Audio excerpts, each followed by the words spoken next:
Good afternoon, everybody. It's a pleasure to see as many participants as have currently enrolled, and it's a pleasure, of course, to see all of my dear and kind colleagues. This is the annual lecture of the Global Policy Institute, and I'm Robert Professor of European and Global Law at Durham University, and I'm a co-director of the Global Policy Institute together with Dr. Eva Maria Naak. A few words perhaps about the Institute before we move on to the annual lecture. The Institute was founded about 6 years ago together with Professor David Held, and the aim of the Institute is to really focus on scholarship that connects politics and law, international relations, international political economy, anything that really relates to global phenomena that bring politics and law together. We've had a number of interesting projects in the past and a number of interesting projects in these challenging years, such as a project on the Anthropocene, on global universities, on comparative international law, and of course on Brexit. But today I'm delighted to introduce a number of speakers that will offer the annual event that we have every year, so as to bring an internationally renowned academic to offer some insights to the global policy community here as well as elsewhere. And I'm delighted that this topic today will be on the Global South and weaponized interdependence. Eva will say a little bit more about our speaker, and I'll just, without abusing any prerogatives, just very quickly introduce the speaker as well as the commentators here. So we're delighted to have Professor Amrita Narlikar here, who is the president of the German Institute of Global and Area Studies and the professor of international relations at Hamburg, who will give the talk. We'll have three commentators. I hope this is not weaponizing our own way of commenting on the talk. Professor Anush Tishami, who's a professor of international relations here at Durham and the director and founder of the Institute of Middle Eastern Studies.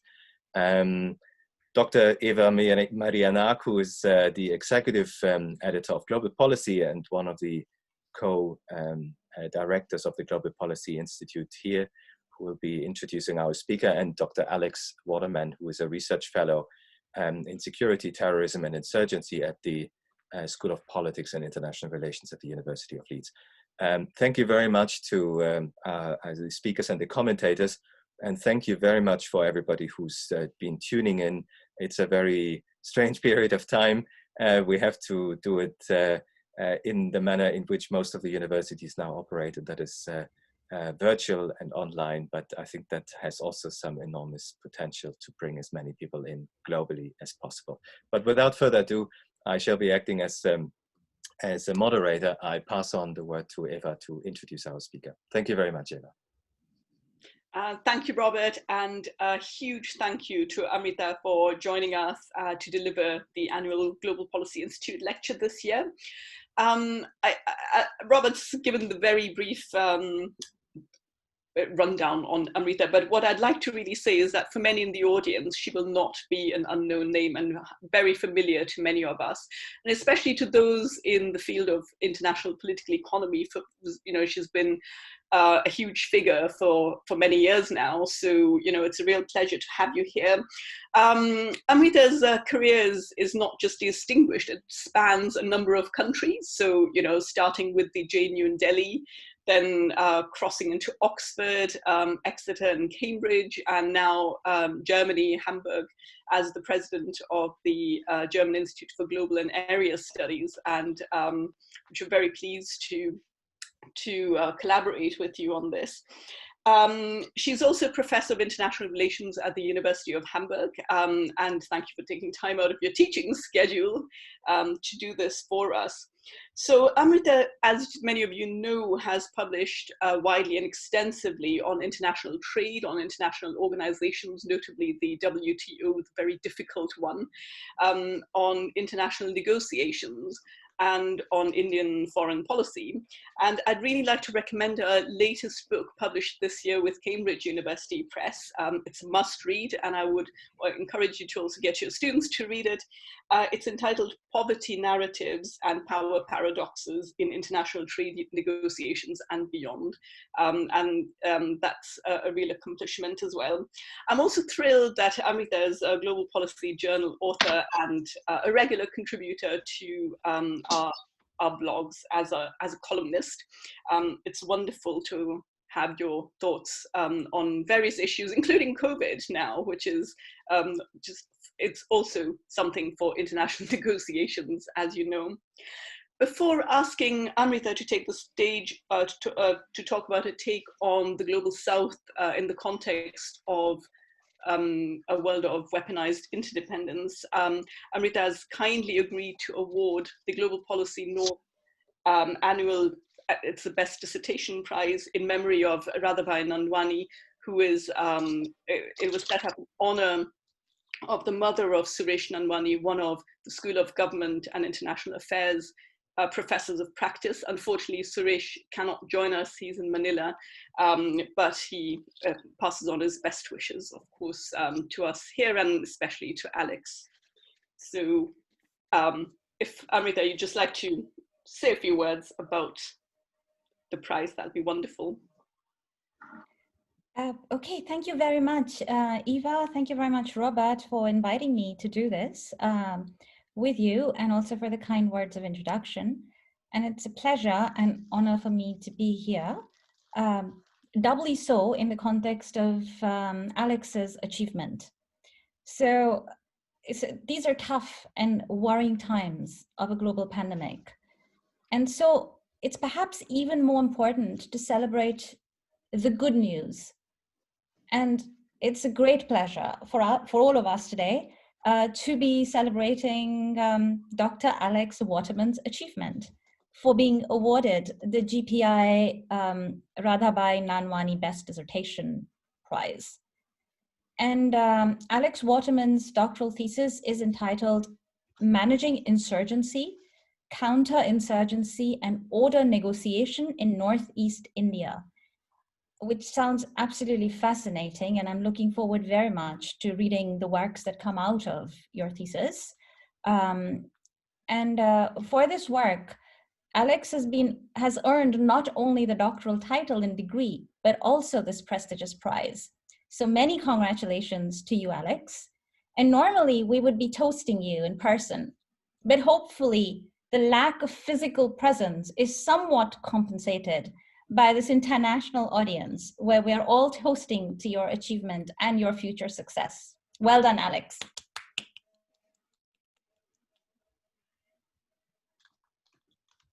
Thank you so much. And yes, many congratulations again, Alex. As you know, we will be sending you the framed certificate when we can. So it's wonderful to have you here with us today. Again, Amrita, please take the stage, the virtual stage, as it were. And I very much look forward to your talk now. Thank you. Okay, thank you very much, Eva.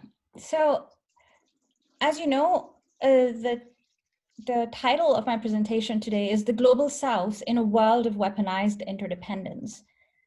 It has a subheading, and that's called Must the Weak Suffer What They Must? Because I'm very interested in topics that Alex is also working on, I expect, on how the Global South negotiates and how the weak negotiate. And how do the weak work around the many structural barriers that they face, and what agency do they have? So Eva mentioned that a lot of my work has been in IPE, in international political economy. And traditionally, within the academic field of international relations, scholars have often tended to work in silos. So for example, you have people who do international political economy, or you have people who do security studies. Right? People who look at state actors, or they look at non-state actors, the public, the private. And of course, this is not true for everyone. And we all have friends and colleagues that do show depth and range. But there has been a tendency in the field towards narrow specialization within one of these sectors. Now, today, there is a risk that our subdisciplinary bubbles may no longer suffice due to this phenomenon of weaponized interdependence. There's a rich and growing debate underway on this topic. And so what I would like to do now is to share 3 broad points with you. First, I'll give you just a brief overview of weaponized interdependence and why it matters. So amidst much of the exciting debate that is emerging around this subject, attention has gone first and foremost towards identifying the manifestations of the phenomenon and the mechanisms through which this weapon is wielded. And we've seen increased crossfire between the US and China in the last years, with detrimental economic consequences, not only for the US and China, but the system at large. But what this has meant is that a lot of academic analysis has gravitated towards these cases. So in my second step, what I want to do is I want to turn to a different set of actors, not the US and China, right? Because there are players that are the players from the global south, which are most likely to get squeezed in great power games. And that forms the major chunk of my lecture today. I'll be focusing on the global south, where I will try and show you how the global south is innovating, it's responding and adapting to the new opportunities and constraints posed by weaponized interdependence. And what I hope to show you is that far from being just victims in a redrawn great power game, seemingly weaker countries also have considerable scope for agency. And in the last part of my lecture, I want to show you why this focus on the global south might be important, not only from the policy perspective of the global south, but also for the bigger players. And also, if you want to try and build a more dynamic model of weaponized interdependence, if you want to make the model also work in a more dynamic way theoretically, right? So that's my outline, right? Why should we care about weaponized interdependence? What is it and why should we care? Then I want to give you examples of the global south, and then how this actually could make a difference in the world of policy, in the real world, as far as developing countries are concerned, also great powers, and for theory building in relation to weaponized interdependence. And I should mention that my talk today is based on a paper that forms part of a Brookings project that is edited by Dan Dresner, Henry Farrell, and Abe Newman, and it's to be published early next year. It's a great collection of papers on diverse aspects of weaponized interdependence. So if I can whet your appetite for this area, then perhaps you might want to follow up with that volume. So what is weaponized interdependence and why it matters? So the phenomenon of weaponized interdependence, in contrast to economic statecraft as usual, is based on the organization of global production of goods and services via integrated value chains. We generate hierarchical economic networks, right? So this is counter to the assumption, the Tom Friedman assumption, the world is flat. You get networks and you get a flattening of power discrepancies. What Henry Farrell and Abe Newman argued in their pioneering paper that was published last year was that states which hold political authority over network hubs and have domestic institutions that support certain types of strategies are able to weaponize networks of interdependence to their advantage. Some states can do this quite effectively by gathering or restricting information or economic flows through panopticon and choke point effects.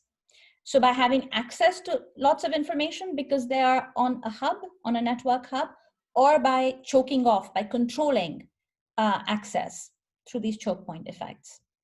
And in doing so, they can, and I quote, discover and exploit vulnerabilities, compel policy change, and deter unwanted actions. End quote. The preconditions that states occupy key positions as network hubs, plus that they have the necessary political capacity to exploit their position, together suggests that interdependence can be weaponized only by a few key states, such as the United States, China, and possibly some within the European Union. So if you're interested in the global South, the fact that you need to have political power that sits on these network hubs, and very few countries have access to this kind of power and which they are able to implement. If you're interested in the global South, this observation should worry you. Because the logic of weaponized interdependence suggests that that weaponized interdependence will privilege the already powerful. Three mechanisms exacerbate pre-existing power asymmetries, and they make it harder for many countries to carve out the bargaining space, the negotiation space necessary for themselves to achieve their preferred outcomes. And this restriction on the bargaining space for countries not on network hubs can happen in three ways, right? So this is where I'm already taking you into the direction of the global South. First, simply for structural reasons, the chances of controlling these crucial nodes are slight for countries of the global South. Long histories of being consigned to the status of colonies in some, misguided development policies in others, or a nasty cocktail of these and other tough external conditions means that developing countries seldom find themselves located on those privileged positions that serve as network hubs. In the logic that Farrell and Newman give us, the importance of domestic institutional capacity to successfully implement weaponized interdependence also renders this task difficult for some developing countries, even if they might be favored by geographical positioning or availability of scarce resources. As such, many countries from the global South may find themselves at the receiving end of weaponized interdependence. The second reason why the weaponized interdependence creates more problems for smaller countries is that in certain key issue areas, the barriers to entry are high. So if network externalities under weaponized interdependence are indeed so significant that they end up creating natural monopolies, developing countries face a major problem. Not only is it difficult for them to occupy network hubs themselves, but this means that they're further hamstrung by the lack of alternative suppliers of essential products, infrastructure, services that a theoretically competitive economy might have facilitated. And as such, their best alternative to negotiated agreement, what negotiation analysts call BATNA, their BATNA declines, and so does their bargaining power. And the third reason, and this third reason is something that I've been exploring a lot more in some of my other work, and I'd be happy to engage with you in the Q&A session if you like. The third reason why weaponized interdependence creates such difficulties if you're a smaller or weaker developing country comes from the fact that the international organizations of the post-World War II era were set up for a very different world.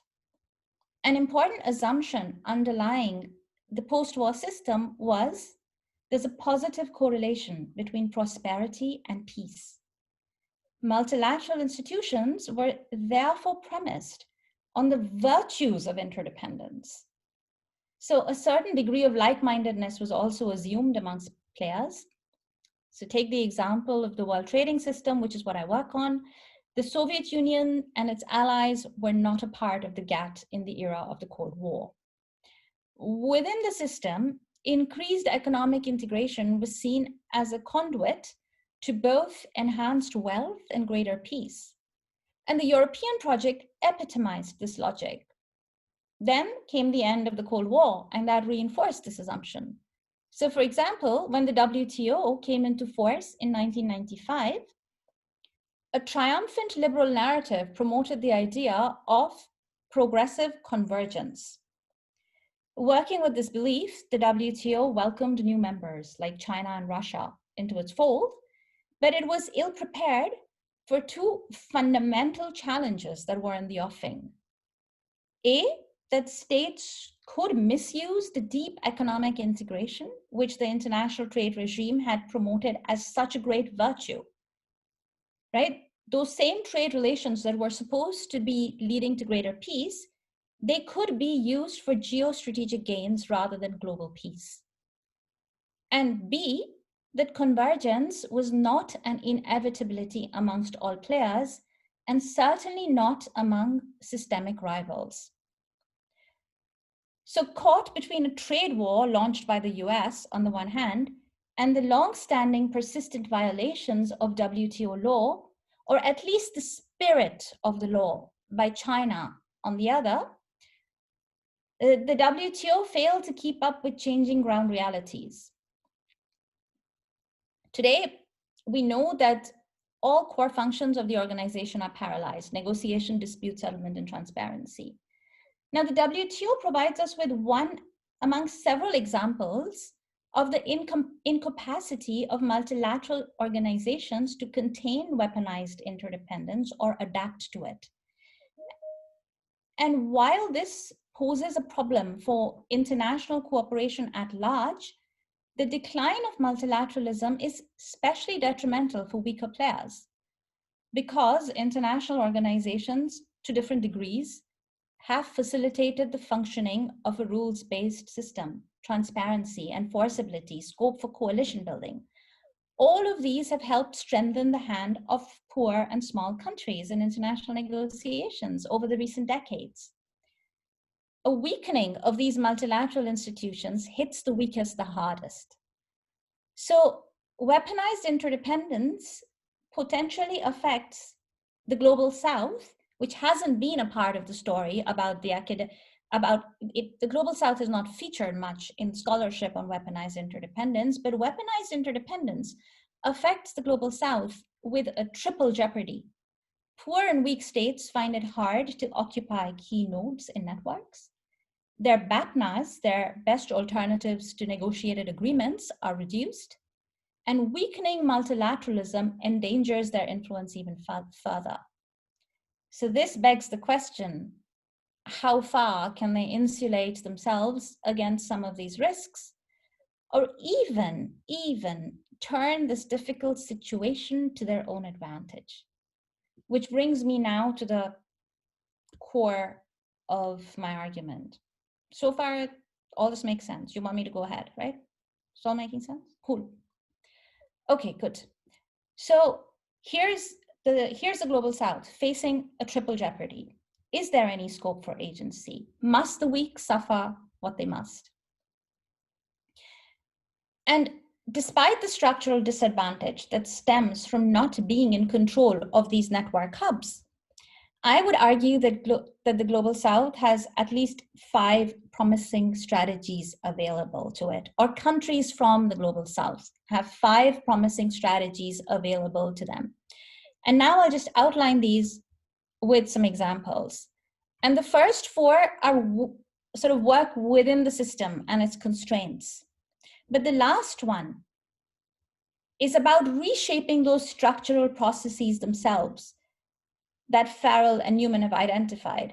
And you can do this, I would argue, via the use of narratives and counter-narratives. But first, within the system of weaponized interdependence, within that structure, what do you do if you're small and poor and weak and you are not on a network hub? Well, the first strategy is you lie low and managed to make some limited gains. Because, you know, there's this old adage, when elephants fight, the grass gets trampled. Well, this might not always be the case.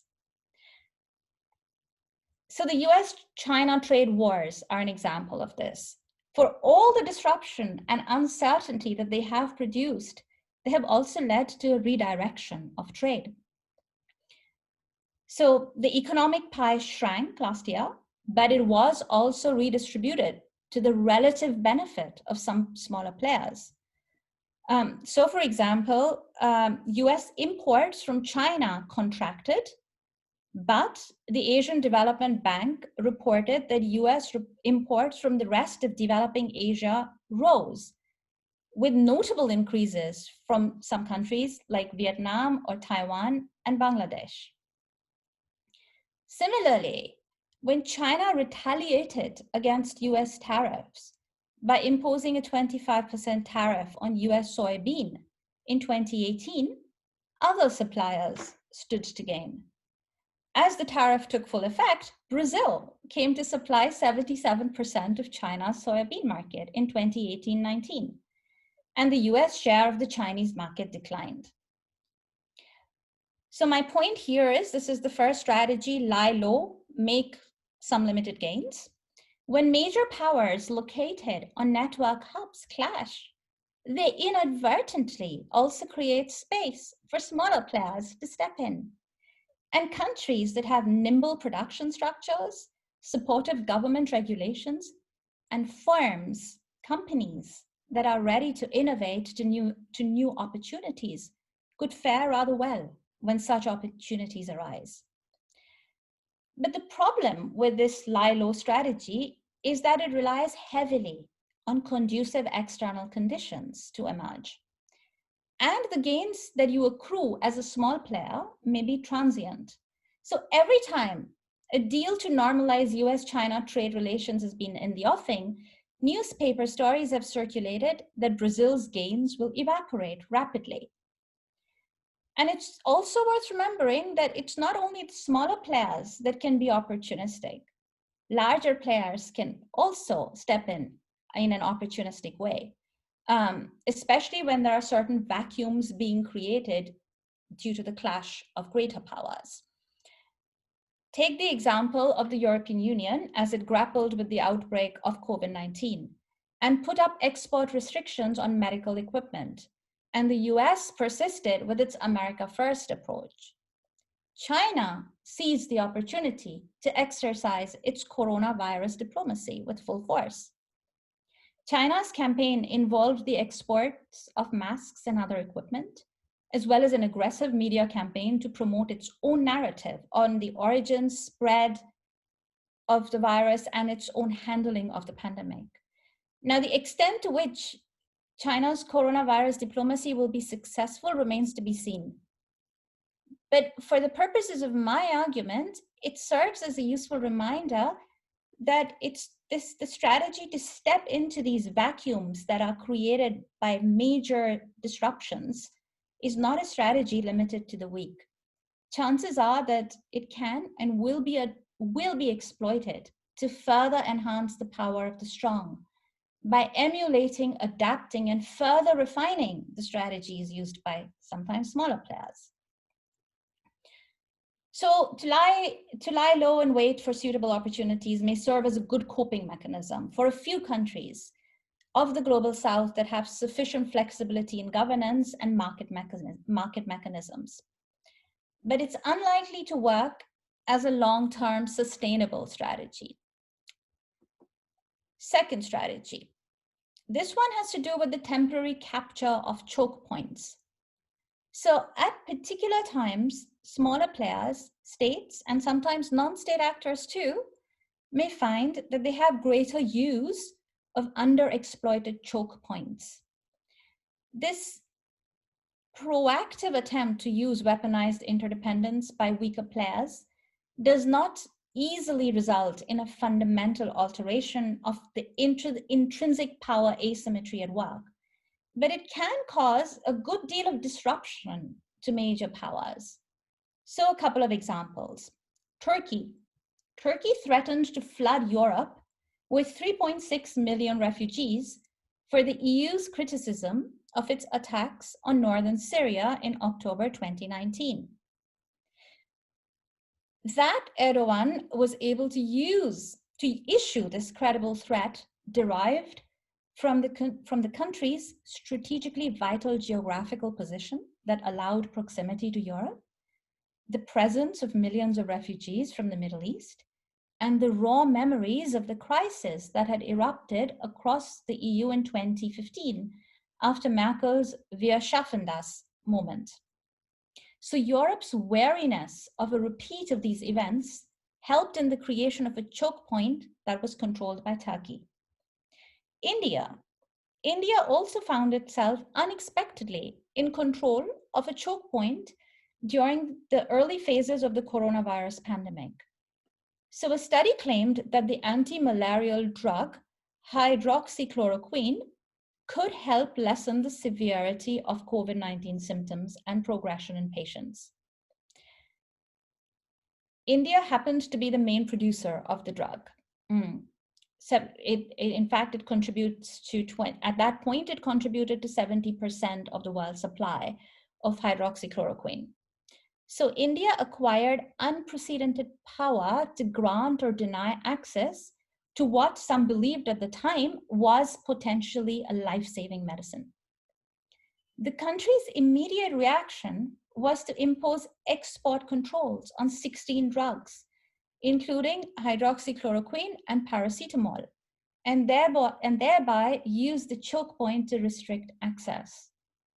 The government subsequently revised its announced policy and agreed that the drug and also other medicines that it had placed under its export ban could be exported to neighboring countries that were seriously affected by the pandemic.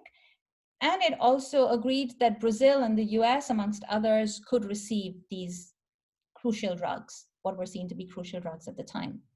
So India had successfully used its control over a new choke point to cultivate allies. So these examples show us ways in which countries that do not enjoy network power may nevertheless be able to create new choke points under special conditions or capture existing ones and thereby harness weaponized interdependence to their own ends. My third strategy for the Global South in a world of weaponized interdependence is hedging. Even when not located on hubs, small players may be able to achieve outcomes in their own favor, even in this world where they face this triple jeopardy, by hedging. The options for alternative sources of funding and support available to Southeast Asia, for example, have expanded amidst multipolar competition.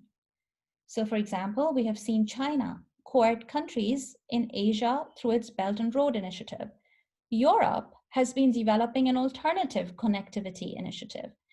And the US has been trying to win friends and influence states in the region and thereby balance against China.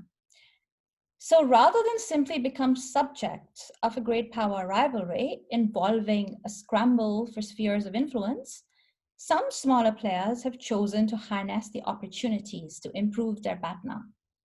And this in turn means enhanced leverage for them.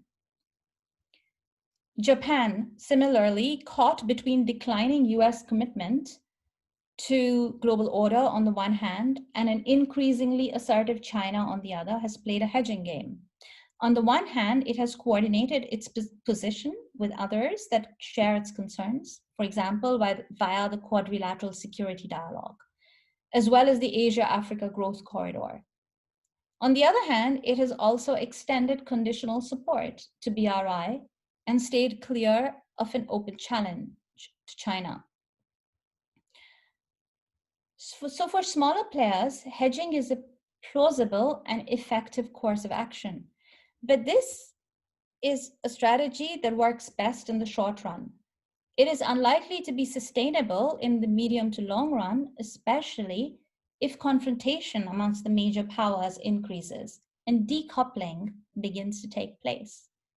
And in such a scenario, smaller players would have to enter the balance of power game and choose sides. This brings me to my fourth strategy, forming new alignments of empowerment. So external balancing has long been a strategy employed by the weak, be it via formal alliances or informal coalitions. To deal with weaponized interdependence too, some level of collective bargaining is possible. And this could involve forming alliances within the global south. But coalitions, even with middle powers from the global south, might not be far-reaching enough to acquire influence because of the fact that power tends to be very concentrated in these network hubs. So having a key actor on board that already occupies a hub in a network could be a game changer.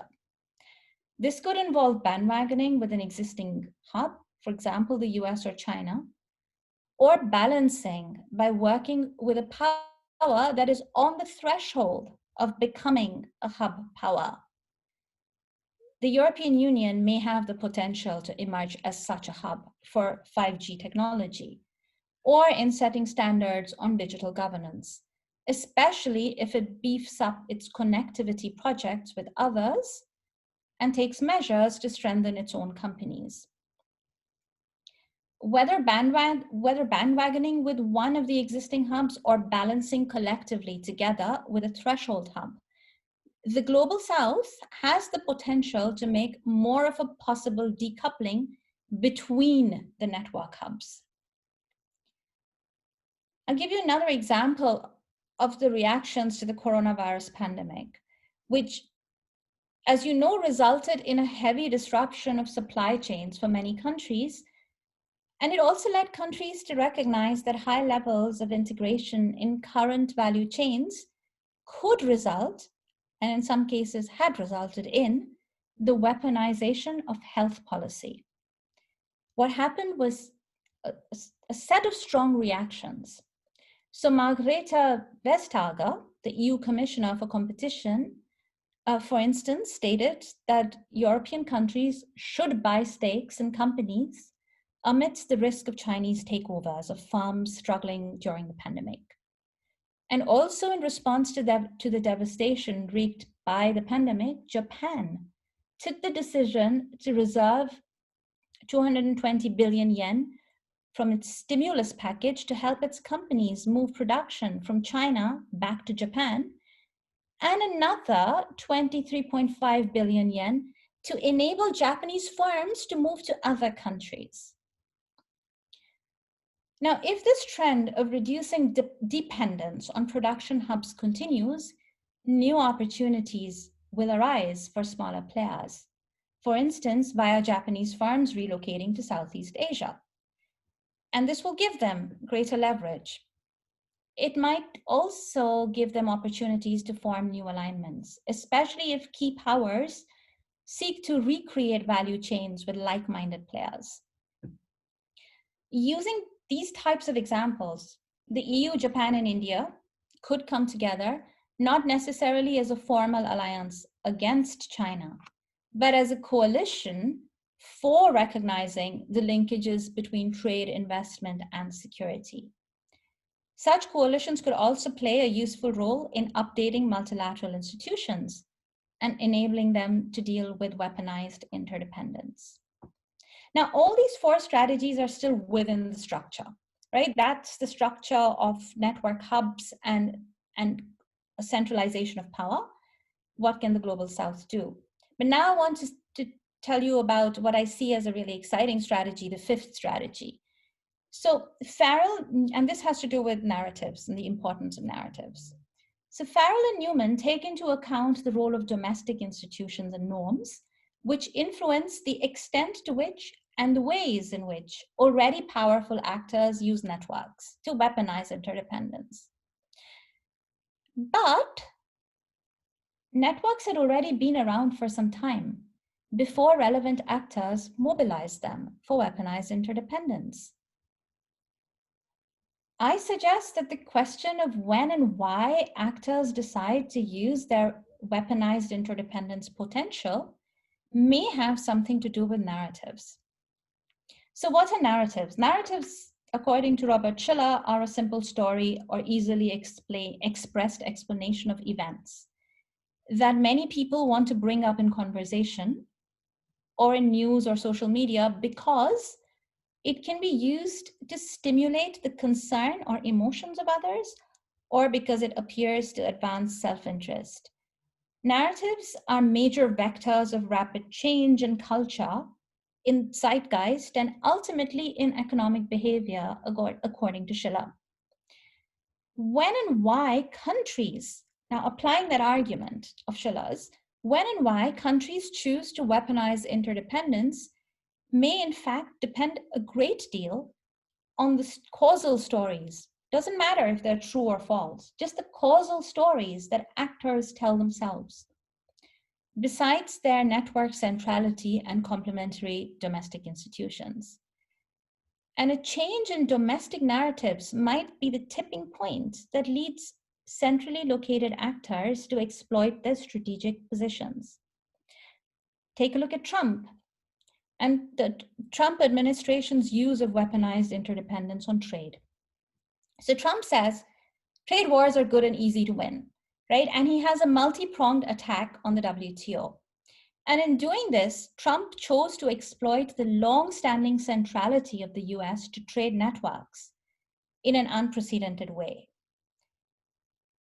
He did this, and this is the point that's sometimes missed. He did this by tapping into and amplifying a causal narrative that attributed growing inequalities, disappearing jobs, weakening infrastructure, and many other problems within the US to existing trade agreements. The only solution, as per this narrative, lies in a policy of Buy American and Hire American. Having developed such a narrative, the administration used the necessary domestic processes to weaponize its foreign economic policy, not only against China, not only against the EU, not only against Japan, but multiple other actors. Now that's the example of the US, but these narratives can also make a difference for the global South. They can be a valuable source of agency. So for example, China had developed a narrative that claims to stand for the cause of international cooperation and development, and it's used this narrative to back the BRI, the Belt and Road Initiative, within the wider context of the country's proclaimed commitment to globalization and multilateralism. China, even in a position of overwhelming control as a hub of connectivity projects, however, does not have comparable control over narratives. So counter narratives have developed, which are very critical of BRI. So you hear about, Mahathir talks about BRI being a new version of colonialism. Others point to its deleterious consequences for biodiversity and the environment. Still others frame BRI in terms of a fundamental security threat. And together, this has resulted in the cancellation of some BRI projects. So the confluence of some of these counter narratives of the global South with those of the European Union may expand the scope for alliances and the creation of new networks. And smart counter narratives by the rest can undermine the raw structural power that network structures offer a few strong players. My concluding point, where I also want to suggest an agenda for future research. So far what I've done is identified 5 strategies through which the so-called rest can exercise agency. But this agency also bears relevance for the powerful states that have jurisdiction over hubs, because it offers them potential allies and friends. And the presence of cooperation partners from the world regions may be extremely important, both for the exercise of panopticon effects and to deter damage caused by the potential capture of choke points. Similarly, narratives that support particular variants of weaponized interdependence could have a far greater chance of going viral with the support of network nodes from the global South. How small players get empowered or disempowered matters. It matters for the practice of weaponized interdependence by powerful hub players. So what we need is more empirical studies from the Global South. Such studies might unveil some homegrown uses of weaponized interdependence.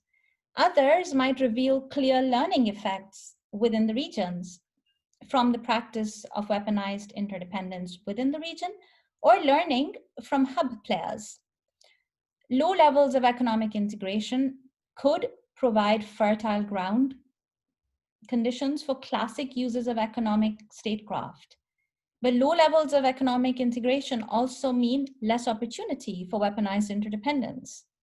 Similarly, in conflict zones, where economic exchange might already be curtailed, there may be even less use of or less evidence of weaponized interdependence. So a future research agenda which incorporates comparative analysis from the Global South would enrich the study of weaponized interdependence empirically and theoretically. It could help rescue the term from the overuse and misuse that it has been subject to in public and academic debate. So my final point, as somebody who works on the Global South and with the Global South and is from the Global South is a site of experimentation and incubation for resistance against weaponized interdependence, as well as innovative uses of weaponized interdependence. And these experiments naturally generate feedback loops to and from actors occupying privileged hub positions. So studies of the interactions between the hubs and the others in peripheral positions, in the non-nodal positions, will thus likely serve as a vital step towards building a more dynamic model of weaponized interdependence. I will stop there. Thank you very much. And I look forward very much to your comments and questions. Thank you very much, Amrita. What a rounded and extremely rich analysis, both in theoretical and practical terms. And I'm really delighted to have three commentators who probably will pick up some of these streams of ideas that you identified. So starting with our own Anush Deshami, as already mentioned, Anush is Professor of International Relations here in the School of Government and International Affairs and the founding director of the Institute of Middle Eastern and Islamic Studies. Anush, can I pass the baton to you with some critical or less critical comments, please? I accept, Robert, very nervously, given Amrita's absolutely outstanding presentation. What a pleasure indeed to be present while you give your lecture, but also hopefully, as it's been recorded, the many hundreds of people will be listening to it post facto to learn a great deal from it and reflect on it. You've covered so much interesting ground that forgive me for just picking out some elements and try and force some digressions, but they bring them back again, hopefully, towards the end. Eva referred to your latest book on poverty and trade patterns. I want to note a book you've done earlier that I've enjoyed reading and continue to enjoy reading, which is the New Powers book, How to Become One and How to Manage them. You published it in 2010, and it was about, it's in many ways, the death of the present order foretold. And your focus on China and on India and Brazil, but also other actors in there, was extraordinary. And there you demonstrated the varieties of tools at your disposal, of political economy, of international relations, and so on. So I want to put my comments in the spirit of that book, and also what you've talked to us about in terms of weaponized interdependence.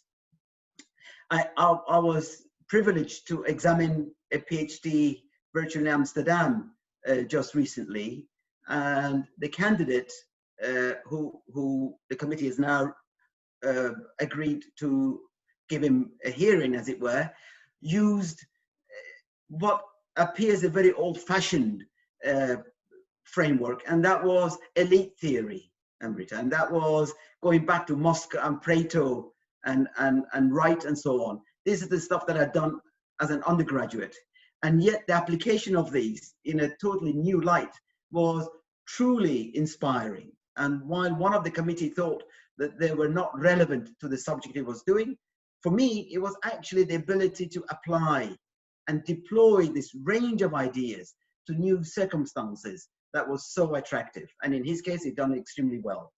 And your new powers and also your weaponized independence speak in many ways, for me, to some older literature that, for convenience, we call dependency theory. Going back to 1960s and 70s, dependency theory, in many ways, following Fanon's interests in what we now call the Global South, began to articulate this tension between agency and structure. While there is not a single dependency theory, but the school as a whole started from the position of, in these structures, agency is in many ways paralyzed. Gunnar Frank was the key speaker to that theme, that actually, you know, these dependencies put the developing world in an unparalleled exposed position from which they cannot resurface.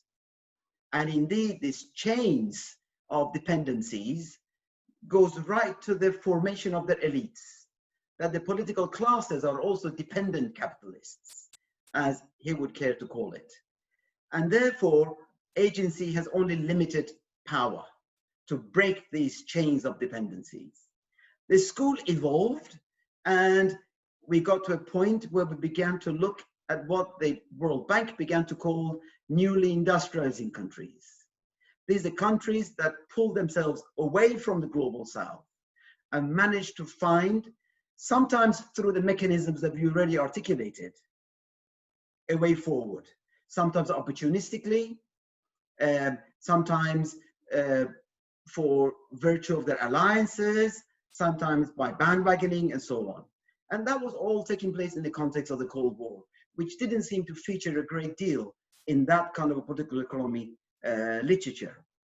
But what was interesting was the way in which the strictures of dependency theory began to break down as the world economy began to expand, and as, dare I say, globalization began to take root. And the literature of that era ended in the, was it maybe in the late 70s, early 80s, by the late Bill Warren, who is chastised by those who follow dependency theories, but I find extremely interesting, who wrote a book called Imperialism, Pioneer of Capitalism, basically turning Lenin's notions on their head. And he argued that you're only better off by being integrated in the capitalist order. And indeed, unlike dependency theory, capitalism today, that was Bill Warren's day, offered opportunities unparalleled in history of modern capitalism, and that therefore, the more integrated your international system, the better off you are. So he was definitely against the insularism of the spirit of dependency theory. Bill Warren's arguments also spoke to this tension between agency and structure.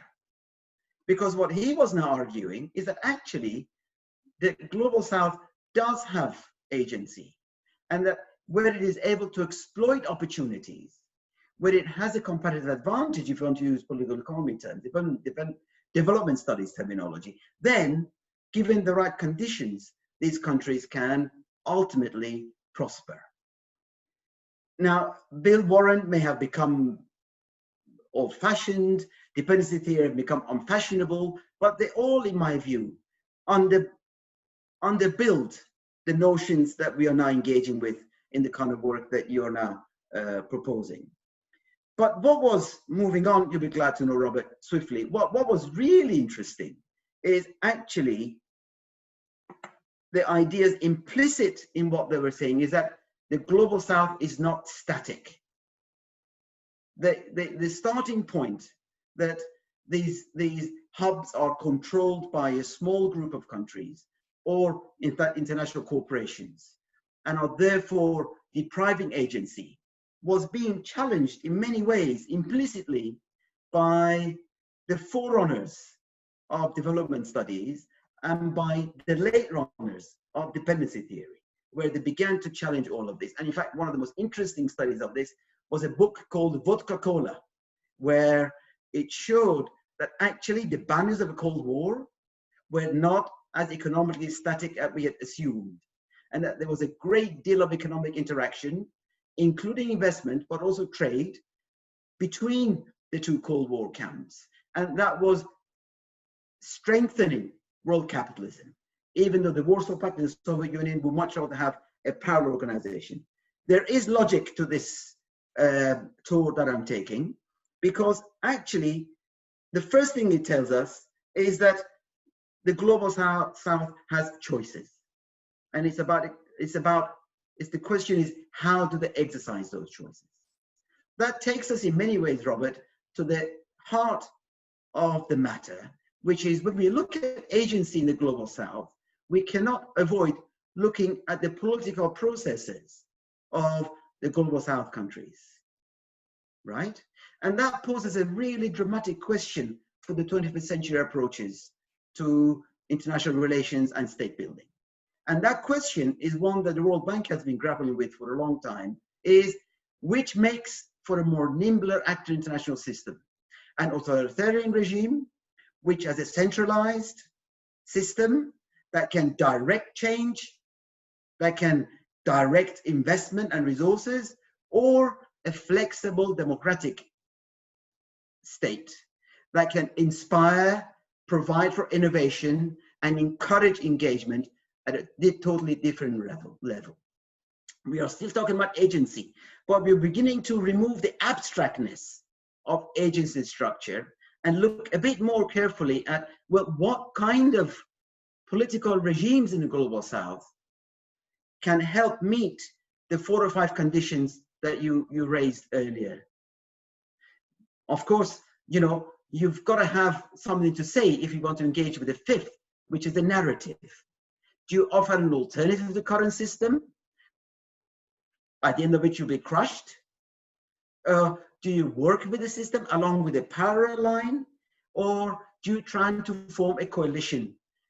There are millions of examples that we can draw on these to demonstrate these points. But ultimately, if you take that final point that I've made and then link it up to what you've referred to already, which is China's Belt and Road Initiative, then we're confronted with a truly 21st century dilemma. Because the BRI, in addition to having 65 plus members attached to it, is actually in many ways world changing. It has huge potential to represent an alternative to Bretton Woods. It has the machinery, it's got the institutions to present alternatives to Bretton Woods. It claims to be of the global south, for the global south, and indeed the north as well. And it aims to remove the presence of narrow hubs by opening up these networks, whether they are digital, whether they are infrastructural, whether they are networks of pipelines and sea routes and so on, but to change the nature of the hubs as they have evolved to this point in time. And which countries with which kind of agency can interact with it is also interesting, because for the Chinese, they are saying that it doesn't matter what regime you've got. We are not going to ideologize the political system. What we want to do is deal with your sovereign actors that opens up your economies to us. There is a tension, of course, between sovereignty and integration that the Chinese don't wish to address. But my final observation, therefore, is the question of agency structure continues to reverberate and come back to haunt us. And now we have a totally different, increasingly multipolar system in which China's BRI poses questions, not only about multilateralism, not only about the Bretton Woods, but also about this tension between agency and structure. I can see that Robert is beginning to move in his chair, which is the signal that I should stop. But again, I'll thank you very much for your presentation, and I look forward to our discussion. Thank you very much. Anush, thank you so much. After so many years, you've seen when I'm starting to get itchy in my chair. But again, an extremely rich and full of ideas response, and I'm tempted maybe taking chair's action to offer Amrita to a response immediately, because even though we still have two other commentators, I wondered if that would be a good time perhaps to establish an element of dialogue. I'm just having a quick look at Eva, if that is possibly fine with her. If that's the case, maybe we do spend a little bit of time maybe on some of these insightful comments, Amrita, and then we come back to the second and the third commentator afterwards, so that we have a little bit of a give and take and a dialogical structure. Is that okay with you? Great, thank you very much. Wonderful. I appreciate that very much. That's very helpful. It might also then help inform some sort of and shape the comments that Eva and Alex come in with, and there's so much here that I would love to respond right away. So Anush, thank you very much for that very rich set of comments. I'm not going to be able to respond to all of them right now, but I'll say a couple of things, right? Because you raised some very important, very interesting points. So the first one is that I completely agree with you on the that we have to reflect on the historical genesis of our dependencies and perceptions of each other, right? And we've all, and this is where also dependency theory is very useful. The other point of comparison that many people in IR make whenever we talk about asymmetric, whenever we talk about weaponized interdependence, is sort of Nye and Keohane and complex interdependence and asymmetric interdependence, right? Here the response usually is, well, we already know about asymmetric interdependence, and we've heard it in we've heard about this in many different forms. We've heard it from the dependency theorists. We've heard it from the world systems theorists. We've heard it even from the liberals, right? And these are all fair points, I would say. I don't know how Henry and Abe, who developed the concept, would respond, but my response to this would be, yes, this is true. This is correct to point out that we have seen asymmetric interdependence, high forms of dependency before.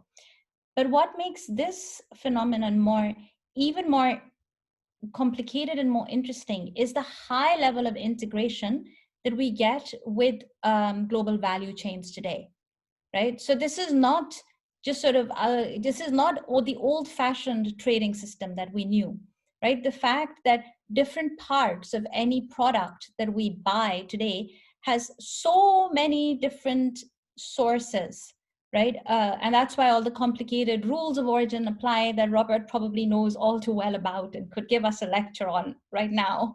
But this production pattern makes the possibility of weaponization of interdependence much higher than what we got with asymmetric interdependence, right? And in that sense, I think this was also the bigger point that you were raising, Anush, because you were pointing out about, the point about Warren, right? About Bill Warren and why integration is a good thing and why capitalism and how we get to capitalism. And this is where weaponized interdependence does sort of, in some ways, gets us to a little bit of a circle, because what it's saying is the way globalization has developed is perhaps not going to lead to the kind of integration that we thought would happen even in the 90s or the early 2000s. It's going to create even greater asymmetry, right? That's sort of the main point here. The second point I would like to raise is, when I started my studies, when I started my MPhil work and my DPhil work, I was very taken by dependency theory, right? And it was interesting for all sorts of reasons, right? But especially when you are sort of sitting in Oxford and reading about the views of Latin American scholars, for example, was, and the influence that they'd had, and then the history of UNCTAD and so forth, and the attempt to establish NEO, right? This was all very useful context for me and a good background, good intellectual background for me. But very quickly I realized that I was I was less interested in the structure, and I was more interested in theories of the middle range, right? And that's what got me to the point of agency, right? And that's what got me interested in studying negotiation. I think it's partly also because, I come from the global South. And so after a point, it was not so interesting for me to think about, oh, these are the limitations of the structure. I wanted to know, what can you do with the structures that you have, right? And so I think you can look at weaponized interdependence in that sense is actually, you're right, it's about the structure. But for me, it gets really very interesting because what can you do around that structure, right? For the great powers and for the smaller players. The third point I want to raise is, you talked about the BRI, right? And you're absolutely right here. BRI it's an alternative system. It also taps the issue that you raised about what do authoritarian systems offer, right, versus democratic systems, right? And the BRI is an example of relatively easy money for countries that need it, right? That really need it. Easy infrastructure for countries that need it, right? Whether it will actually lead to a flattening of the network, I would be very, very, very, very, very surprised. I don't think it's going to lead to a flattening of the network. I think it's going to result in more, given the nature of the technology, I'm not even referring to intent here, right? The nature of the technology, 5G technology, is such that it does require a centralization, a concentration of power around those network hubs. And so now the problem is that we need to be able to offer more in terms of investment, right? For anybody who wants to have a counter vision, right? You need to be able to offer more in terms of investment. But for me, the really big problem, for example, with the EU is that missing narrative, right? So the fact that you get 16+1, right? The fact that you have a country like Italy signing on to BRI, right? And it, to me, shows that the EU, that I think there are problems with the EU's hard power as well, right? And we do need to be paying attention to this, especially in a world of weaponized interdependence. But it's also a failure of the EU's soft power when the BRI poses such a credible and attractive option, even to countries that are members of the union or aspiring to become members, right, in our neighborhood. So, and then my last point is on the Cold War, and are we going to see a reenactment of this now? It's not what you said, but you raised questions about, how we saw alliance building and so forth in the Cold War. But maybe we can come to this later on, and maybe in Q&A, or if Alex or Eva want to bring this up, and decoupling. Wonderful. Thank you very much, Amrita. I think that this clears a lot of groundwork on some of these broader questions that Anusha has raised. And without further ado, and without trying to limit the time for the other two commentators, I pass on to leave the floor to Eva, please. Thank you, Robert. Most of all, thank you, Amrita, for a really fascinating and thought-provoking talk.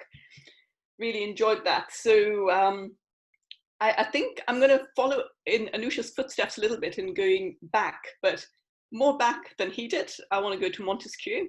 As you spoke, Amrita, about silos, and in political theory, of course, there are no silos, which is everyone has a view on everything that has happened. I would love to also eventually get your take on the Mahabharata on this one day, but you have written about it.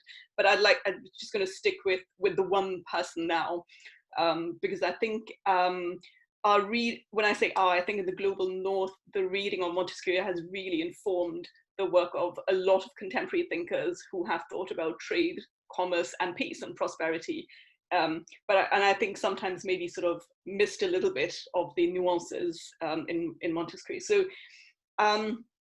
the reason I think I'd like to sort of draw him into the conversation, even though he cannot respond, is that there are issues in his, or there are aspects of his thinking that I think help us consider some of your ideas on weaponized interdependence. And I think there are two aspects I'd like to raise. One is what hasn't changed since he wrote, and the other is really what's new. And I think I was actually also going to go on the global value chain issue, but possibly with a slightly different angle. So one thing just to go over well-trodden ground, but I think it's important that we keep remembering that thinking on interdependency didn't start after the World War II. And with Montesquieu, I'd like to sort of comment that that social relations are not just asymmetrical; they are constructed by domination and gross violence. You know, it has been part and parcel of the construction of the modern world. And so, this is clearly a sort of particular take on his work. So, starting from the fact that he said that human beings are naturally timid and vulnerable when they're not connected, and that changes with connection, right? So the minute we're connected as people and as states and as markets, domination comes into force, and it's not benign. It is coupled with a lot of violence, and as I mentioned before. So that's something we'll have to, I think, factor into our considerations. That it's something we cannot just wish away or think that the world after 1945 kind of did away with that, and especially not from the perspective of the global South. Was clearly not the case there ever. So in that sense, the global South always had a kind of agency in that sense, that it was a player in the bigger globalized picture already. The other aspect I'd like to bring up is that we can also think it might be reasonable to agree with his proposition, with Montesquieu's propositions, finding peaceful solutions in some of the structural issues that you flagged, but these have to do with agency, namely the rather laborious process of negotiations that he thought were absolutely necessary before we can ever consider the idea that commerce and markets end in peace, in peaceful relations. That's something that precedes a lot of these relations between states as well. So the idea that there could be the possibility of finding common cultural ground, first of all, is important for the notion of alliance building, when it comes to agency. But then also his hopes for an emerging international legal framework that would cover both bigger, smaller, weaker, stronger states within a common framework, which would be a legal framework, ending in a kind of federal system, or a federal international system. That's a kind of vague idea, and it's very tentative in him. There are many contradictions, but it's something worth flagging. So this hope that he flagged relies on the notion that ideals need not be different among states, even if they're smaller or bigger or weaker or stronger, but paths can be different. So these are some of the challenges that come out of this this reading, and from a reading of the world of weaponized interdependence as we know it in the 21st century, is that, going back to Montesquieu, it looks like we might have to also embark on the equally laborious task of understanding the world, interpreting and exercising pretty keen judgment on whether countries' paths are different or whether their ideals are really different. And I think trying to sort of unpick those two really matters, because for those who see interdependence as being potentially benign, this often rests on the idea that ideals, the end goals, could be the same. And this is something we have to take into account in a pluralist world, though, is that end goals need not always be the same. And it's something we will have to deal with more and more. And I think there hasn't been enough emphasis in scholarship either on doing the hard work of understanding where the ideals really differ, because, and I'm not talking slogans here like, you know, harmonious coexistence and so forth. So in this sense, I see that Montesquieu has given us an epistemological challenge in this sense. So, and what it means today is that our responses have to be highly complex in this complex world. And we have to engage societies possibly in very different ways. We'll have to engage them on different trajectories. So different societies have to engage each other on different paths. But we also have to engage societies, and different actors will have to engage different societies in terms of their ideals. And I think those require, in the knowledge economy, different approaches as well. And it's something we have to be quite alert to. What are we talking about? So if we are going to decouple, are we decoupling from paths or from ideals, for instance, methods or aims? Now, a second challenge is not purely in the mind, it is also a policy challenge. And what I see in the world of weaponized interdependence, as you describe it, is that sovereignty issues come to the fore. And these have to be thought about through policy responses.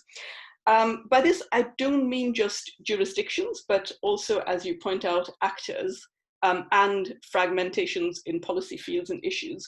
So the global value chain issue is really interesting because, on the one hand, yes, we have deep integration and and we see it now in particular. But what we also have is fragmentation, and we have a splitting of interests, of issue areas. So if you're putting together car components or the components for a Boeing, you will not have the same kind of industrial and post-industrial policies that apply to each of these configurations in the production process either. And that means what we're seeing now is that states and the actors within states can also be quite fragmented, and that's something that, and I think you were hinting at it with lying low and hedging, which is that we're not necessarily looking at unitary actors at all times, and working out at which point actors have internal contradictions. And this is something that Montesquieu also does refer to in his work, quite interestingly enough, is going to be important in working out whether or not this is going to be a viable strategy and at which stage. So negotiating common pathways in the face of power differentials and settling on agreed and peaceful, on agreed legal and peaceful mechanisms, that could be a problem in the face of fragmentation. And it could be a problem when actors are different, such as, unfortunately, Charles Rogers has just left, but he is an expert on the informal on informal actors, very important now. So to briefly go back to Montesquieu again for hints of possible solutions that are different to finding common ground and legal authority. I was also wondering whether the current pandemic could be a prism for rethinking two of his other ideas that I haven't mentioned. One is that his notion that peaceful commercial relations exist when the basis of exchange is need and not luxury. This sounds quite trite, but it isn't, because we can see some of the key challenges today, including COVID-19, as an outcome of overreach by states and by markets. And that's something also to consider in actors taking this forward. Where's an overreach? What can our responses be in this world, where we might actually do better by drawing back a little bit? And there's what people like Jason Hickel will write on this. Second, Montesquieu did argue against closed societies that become less vulnerable, but also more warlike in the face of inevitable aggression by other closed societies as well. So that's part of the world as he saw it, and part of the world as we see it now. And in this sense, to my mind, a handy reinterpretation is that policy choices by actors, including the global south, should possibly point in neither complete closure, and therefore, as he would call it, to internal, being susceptible to internal vice, nor to complete openness to external aggression. But what I don't think we perhaps should be looking for is the notion of porous boundaries, but rather I think maybe time has to do the job of having a sort of pulsating borders between opening and closing over time. So to some extent, actors will not just have to look at structures, but they'll also have to look at timelines. And I'm going to stop here. Thank you, Robert.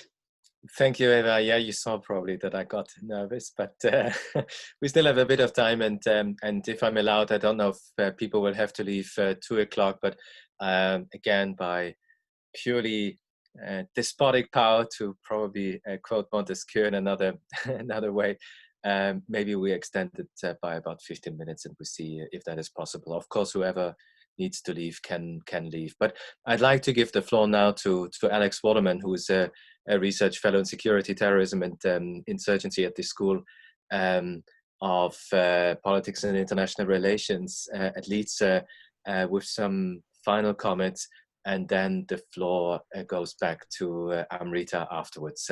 So Alex, the floor is yours. Thank you very much for joining us today. Thank you. Thank you very much. So yeah, first and foremost, yeah, it's a pleasure to be here in my room, but with you guys. I'd like to thank everyone at the Durham Global Policy Institute for having me along. I'd just like to start by thanking you, Professor Narlikar, for your really kind presentation of the thesis prize. I felt very humbled by your comments, the comments of the assessors, and it's really nice to kind of have that celebration. So thank you all. So I'd like to now thank you for your really interesting lecture today. It was really fascinating and insightful. So I'll spend a few moments just kind of talking around it a little bit, hopefully contribute to the discussions that emerge in the Q&A. So this idea of weaponized interdependence is a really interesting one. This one of how states leverage global networks of informational, financial exchange for strategic advantage. It recognises the kind of importance of how networks function in often kind of asymmetric ways, and that some nodes of international networks are better connected than others, and that more power may be therefore concentrated in some nodes than others. And as you rightly kind of mentioned, it does tend to be something that's used to predominantly talk about relationships between great powers. I remember when I first encountered the concepts of asymmetric and also weaponized interdependence, it was during my master's study when I was taking a module on the rise of China. It was this debate between, on the one hand, the proponents of the economic interdependence, the idea of kind of enmeshing economies with potential rivals to kind of prevent war, and on the other hand this perspective that interdependence was increasingly being weaponized, and that China's rise was leveraging kind of asymmetries within this interdependency that maybe increase the likelihood of tensions, war. So it was this idea that you raised in the lecture, it's not flat, it's hierarchical. I thought you put it quite nicely. So what I really liked about your talk was the way that you kind of, you took away the focus from predominantly talking about great power competition and thinking about the power and agency of so-called weaker states in the global south. I really found the discussion of the strategies that they employ to, adapt to, resist, manipulate these forms of weaponization to advantage. I found that fascinating. I found particularly the choke points, the idea of kind of securing choke points. I thought that was really, really fascinating kind of discussion. So yeah, like asymmetry, like you rightly suggest, it doesn't render actors powerless, but it kind of shapes constraints, opportunities that actors can then navigate and exploit, adapt. One question or perhaps a reflection for maybe further research in this area that I would have, is that, you know, we're talking a lot about states today, I guess, and I wondered if these kind of weaponized interdependencies can penetrate below the level of the state into kind of communities and actors at a kind of regional, local level, and whether we see examples of adaptation and agency at the subnational level. I wondered if you'd kind of looked into this level of analysis much, and if not, whether you thought it might be an area that might be worth further exploration to extend our kind of understanding of agency and adaptation to weaponized interdependence. And the reason that I asked this is that I was just, when you were talking, I was thinking about kind of links to my own research, and I was starting to think about whether these processes play out at the subnational level. So my research is mainly on insurgencies and counterinsurgencies in India's northeast, and the role of protracted ceasefires, what role they've played in kind of entrenching the Indian state in some of the region's long-standing conflicts. So there's some ceasefires in places like Nagaland. You know, they haven't actually led to demobilization of armed groups or anything like that. But the rebels who've been in talks for over 20 years now, you know, they still go around carrying guns, taxing the population, this kind of thing. But what the Indian state has done is pumped loads of money into the region and actually fed some of these extortion dynamics to create an increasing sense of dependency of these armed groups on the conditions of ceasefire. So kind of enriching the rebel groups, giving them opportunities to live at home rather than in harsh kind of jungle camps. So it becomes increasingly difficult for these armed group leaders to leave the negotiating table. So it kind of feeds into the leverage and strength of the Indian government at the negotiating table. At the same time, though, many of these groups have kind of, to kind of riff off some of your ideas, they've kind of leveraged these asymmetries. You know, they've tried to use it to kind of finance further build up of armed capabilities, to kind of fund the training, tacitly reach out to China for further support. So I was just kind of noticing that some of these dynamics played out at this level as well. So I guess the thrust of what I've been meandering around for the past few minutes is, you know, can we extend the analysis beyond the kind of thinking about states to understand perhaps within states, so regions or indeed local actors' ability to exercise strategies like this, so things like tapping into securing kind of key nodal choke points, some of these other strategies that you pointed out in response to weaponization, whether that's from national level actors or indeed international level. So I'll leave that as a kind of fairly open question, but otherwise, thank you very much. Thank you, Alex, also for being so sharp and brief.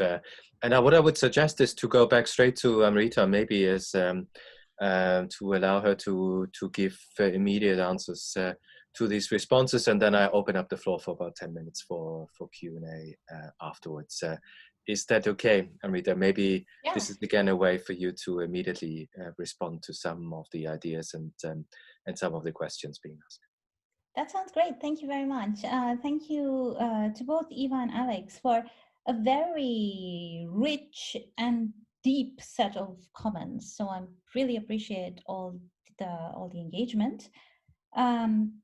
Just two responses to Eva, because there was just so much in what you said, Eva. So I need to reflect a little bit more on the ideas that you shared. But one, the point about when you talked about the two further points that Montesquieu raised towards the end, right? And one of them was,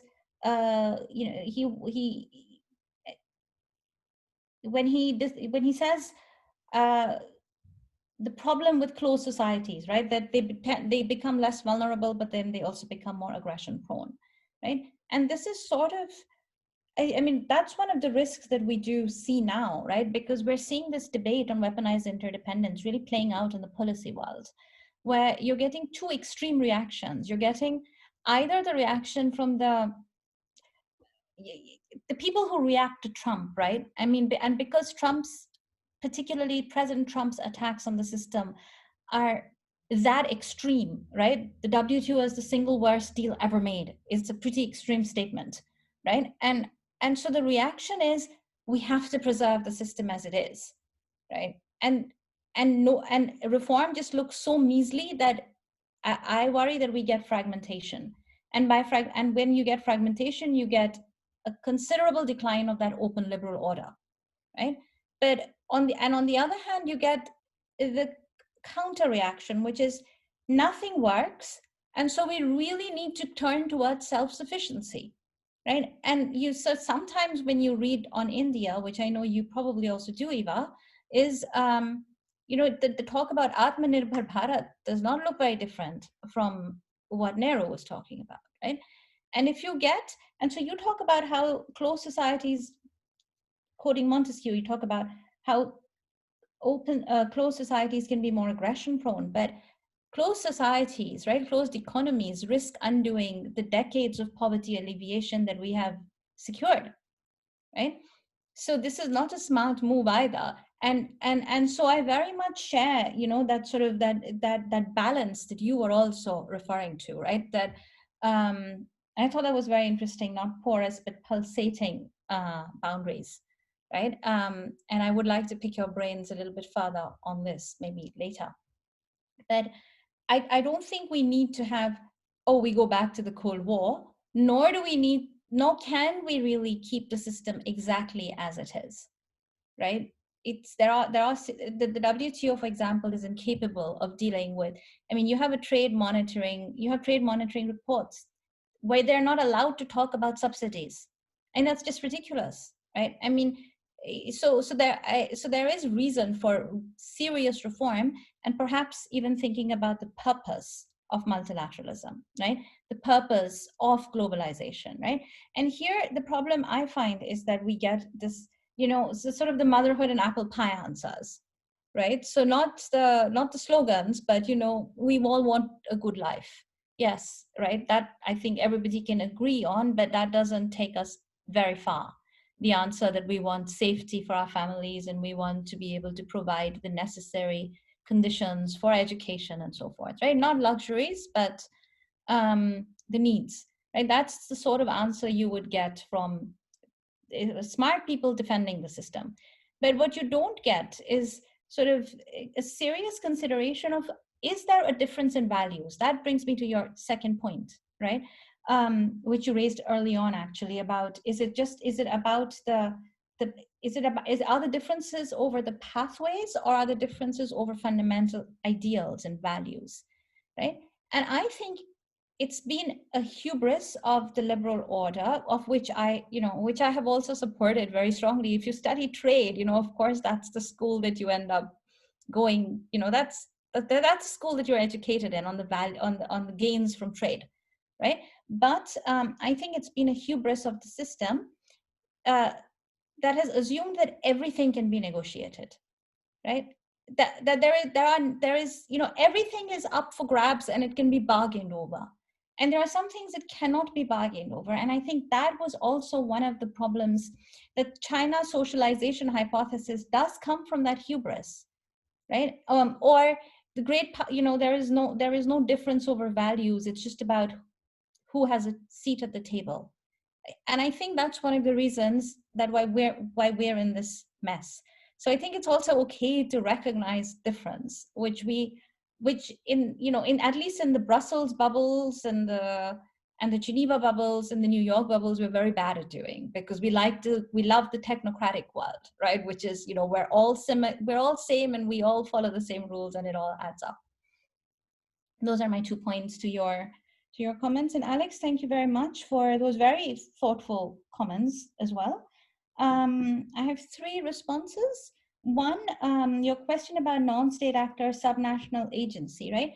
And absolutely, weaponized interdependence is interesting, because it's about the meeting of state power with the private, right? And and this again is sort of, you know, a little bit, it's a turn away from a lot of the discussion before. And this is where Vestager, when she says that maybe states should consider buying shares into companies because otherwise they'll get taken over by China, right? You would not have heard an EU commissioner talking like this probably 5 years ago, right? And so it's very much about the interaction about the state and the private, right? That's one way in which non-state actors do come into the story.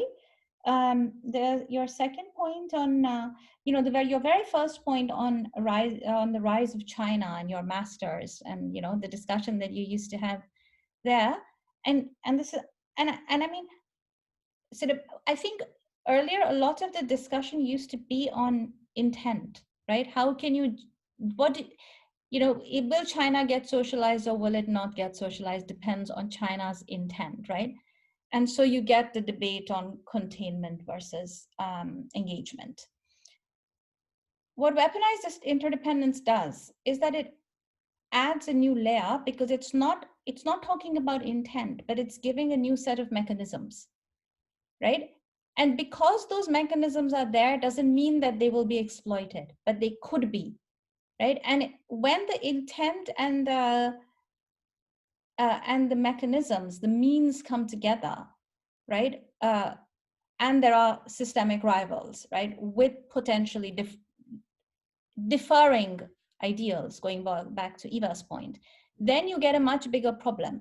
But it doesn't mean that it's inevitable, right? Because you also have to pay attention to intent. One is just potential, right? And I think that's how you get different degrees of the different extremes of the decoupling debate and something in between. Because the something in between is, as long as there is potential, you want to be able to have a change in the global value chain so that you have more reliable, more sustainable global value chains. But it doesn't mean that you assume that everybody's out to get you, right? So that's my second response. And the third point, where you talked about, for example, insurgency and ceasefires in India, and this is not a topic that I know, but I would love to read your work on it, and so please send me some of the things that you've been working on, and probably weaponized interdependence does not apply here, right?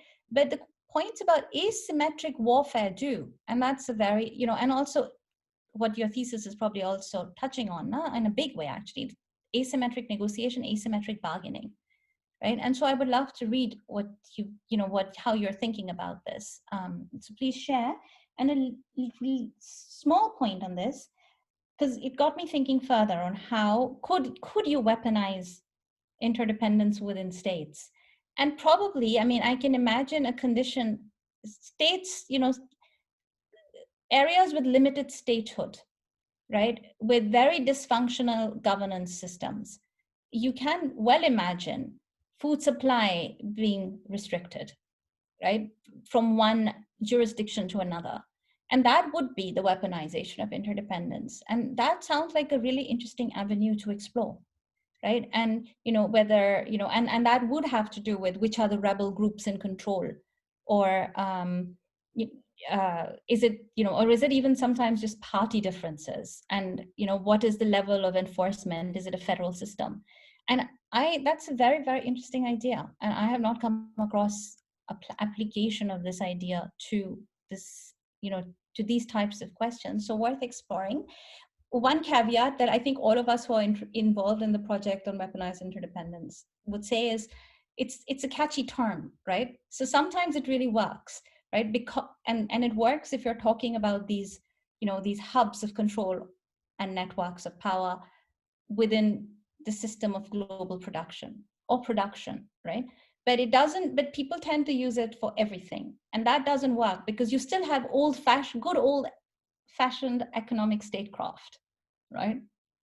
And that's not weaponized interdependence. It's worth making that distinction, I think, for all of us, because it's such a catchy concept. Thank you.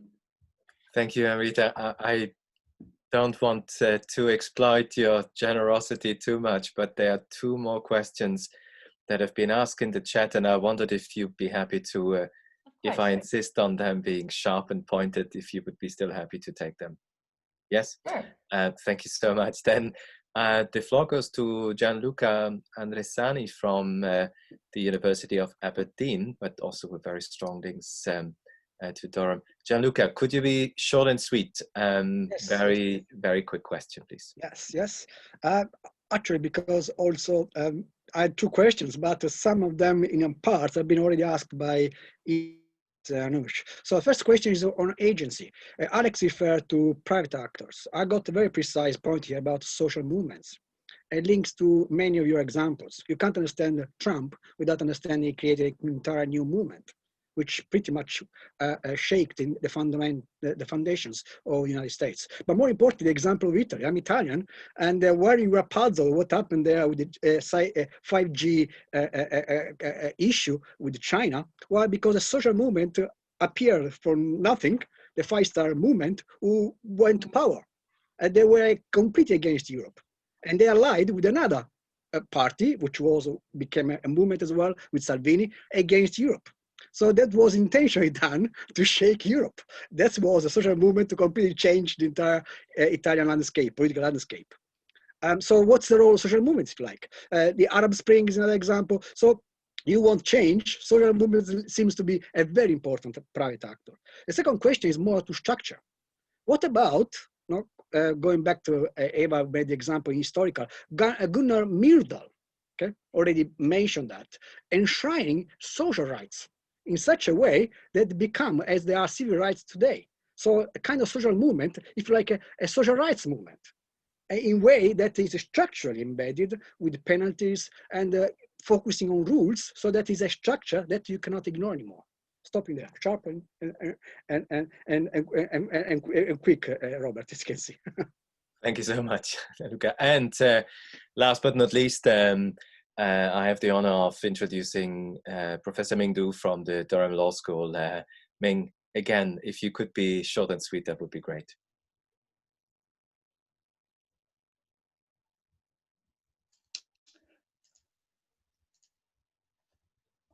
Okay, thank you. My question is this, if I understand correctly, it seems you are saying the attitude of global South towards weaponized interdependence is very practical. It's largely self-interest based, meaning that they sit on the fence and watching the geo-economic competition unfolding and see how they can fish from this chaos. So my question is this, how long do you think the global South will be able to do this? Do you think in the going forward at a certain point, they have to take a normative position? For example, they begin to take sides, join different economic spheres, etc., etc. Thank you. Wonderful. Thank you very much, Ming. Amrita, I also have one question, but I wonder maybe I shouldn't ask it, but I probably can't stop me from asking it. So it would be very quick. So I wondered to what extent the weaponization really doesn't so much relate to the interdependence, but to the independence element. And that perhaps goes back to one of the ideas that David Held had. So it's the idea of a gridlock in the international organization sphere. So taken independence for granted, isn't it rather the still continued independence, so to speak, the veto powers, the ability of not having any normative stories that force people to accept majority decisions, for example, when it comes to state, that is the problem. So it's more of the independence that's the problem than the interdependence. Thanks. Okay, so let me just start with Gianluca. And absolutely, social movements are a key part of the story. If you want narratives to go viral, if you want particular narrative, why do some narratives go viral than others? And social movements can play a very important part of that story. Now, completely agree. Ming, no, that was not what I had said, because for hedging is only one part. There are 5 strategies. Hedging is only one of those strategies. And it's exactly, in fact, it's exactly what you said. It will work only so far, and then they will have to choose between different powers, but also values, because narratives are very closely related to values, right? You can't just get we have technocratic narratives. So this will lead me nicely to your point, Robert. we have technocratic narratives, and they have very little appeal, especially to electorates, right? So to tell people about, I mean, you've seen this also in the Brexit context, right? So you know this better than most people and so values will come in, they do come in, and there is nothing neutral about this, right? Like there's nothing, there's no fence sitting is only one amongst 5 strategies. And the power that the global south can exercise is by plugging into narratives and shaping those structures, or at least and also the users of weaponized interdependence. And Robert, your point, I would say that yes, David wrote about gridlock. I've written about deadlocks in organizations, in international organizations. And for example, the use of veto powers, all this has contributed to the problem, absolutely. And until about 5 years ago, I would have told you this is probably one of the key problems, right? We get good voting mechanisms, we get good decision-making structures, we will get progress. Now this is not going to be enough because of the linkage that has become much more explicit between economics and security. So even if you get like the most perfect system of decision-making, right, and it enjoys legitimacy and you have efficiency, even then, if you can't deal with IPR violations, or if you can't deal with subsidies, or you can't deal with special and differential treatment and its reform, you will still get, the system is not going to stop breaking, right? And then, so the system needs to be reformed also at a fundamental level, taking into account weaponized interdependence. And then the question is about narratives, because even if you bring about all these changes and you bring about all these wonderful measures and you get it to work miraculously, right? If people don't understand why they should, how they make the gains from the system, right? And we give them very complex accounts, right? This was a point that I wanted to bring up with you also, Eva, about, you know, there are complex stories to be told here.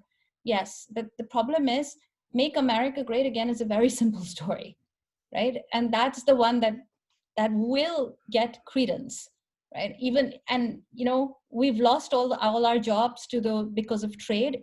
It's a false story, but it will have credence.